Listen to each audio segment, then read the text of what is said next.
நெய்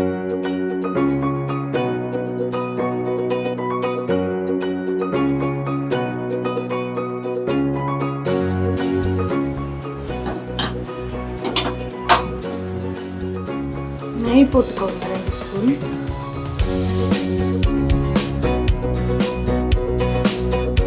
முந்திரி பருப்பு 4 முந்திரி பருப்பு போட்டு வறுத்துக்கோங்க.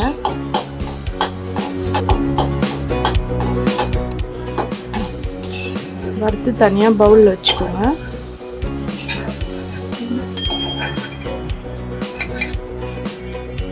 ரவையை போட்டு வறுத்துக்கோங்க.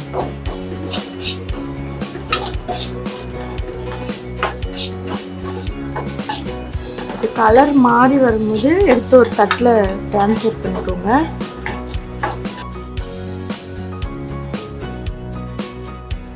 கலர் மாறுற வரைக்கும் கிளறிட்டே இருக்கணும். இப்போ கலர் கொஞ்சம் சேஞ்ச் ஆயிடுச்சு. ஒரு பாத்திரத்தில் எடுத்து வச்சுக்கோங்க.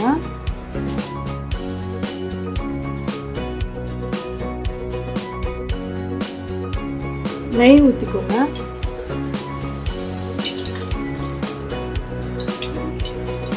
நெய் போட்டு வெங்காயத்தை போடுங்க. நெய் சூடாயிடுச்சு.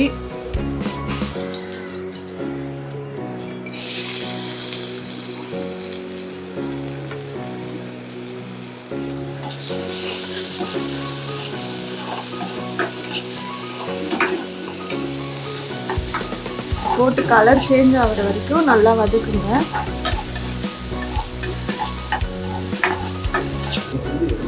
உப்பு கொஞ்சம் போட்டுக்கோங்க. போட்டுட்டு இஞ்சி பூண்டு பேஸ்ட் ஒரு 1/2 ஸ்பூன் போட்டுக்கோங்க.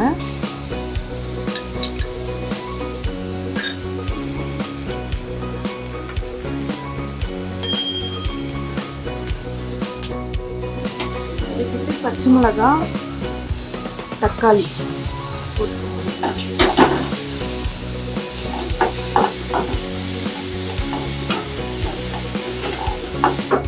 கருவேப்பிலை போட்டுக்கோங்க.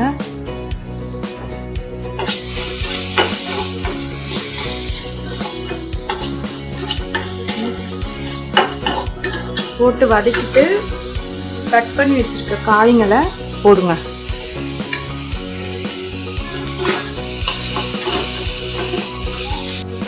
பீன்ஸு, கேரட்டு, உருளைக்கிழங்கு அதெல்லாம் போட்டால் ரொம்ப நல்லது, நல்லாயிருக்கும். குழந்தைங்களுக்கும் கொடுக்கலாம். குட்டி குட்டியாக போடுறதுனால சீக்கிரம் வெந்துடும். அதெல்லாம் குழந்தைங்களும் சாப்பிடுவாங்க, பெரியவங்களும் சாப்பிடுவாங்க.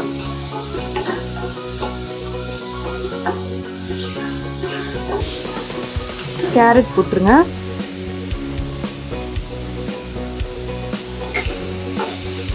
போட்டு வதக்கிடுங்க நல்லா.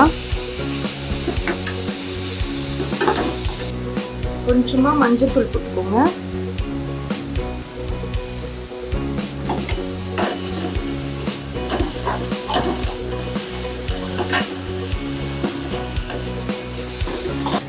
ஒரு கப்பு ரவைக்கு 2 கப் தண்ணி ஊற்றுங்க.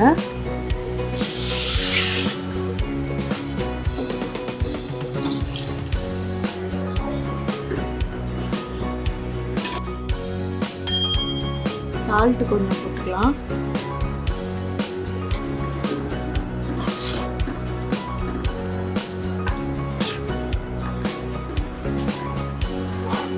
தண்ணி ஊற்றி கொஞ்ச நேரம் கொதிக்க வைக்கணும். கொதிக்க வச்சுட்டு அப்புறம் நம்ம வறுத்து வச்சிருந்த ரவையை கொட்டணும்.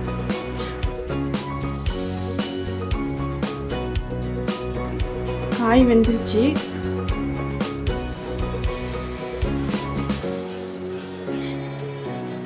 ரவையை இதில் கொட்டிக்கிட்டே இருங்க, இல்லைன்னா கட்டி கட்டி ஆயிடும்.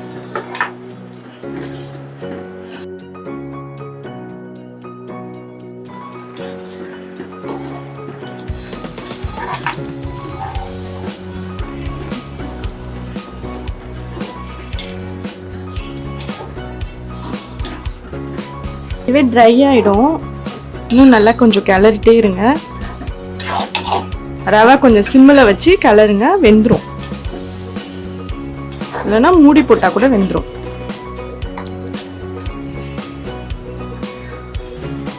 இது ரொம்ப ஹெல்த்தியான ஃபுட்டு. இதில் காய்கறிங்க நிறைய கலந்துருக்கிறதுனால உடம்புக்கு ரொம்ப நல்லது. பசங்களுக்கு காலைல செஞ்சு கொடுங்க ஸ்கூல் போகிறதுக்கு முன்னாடி.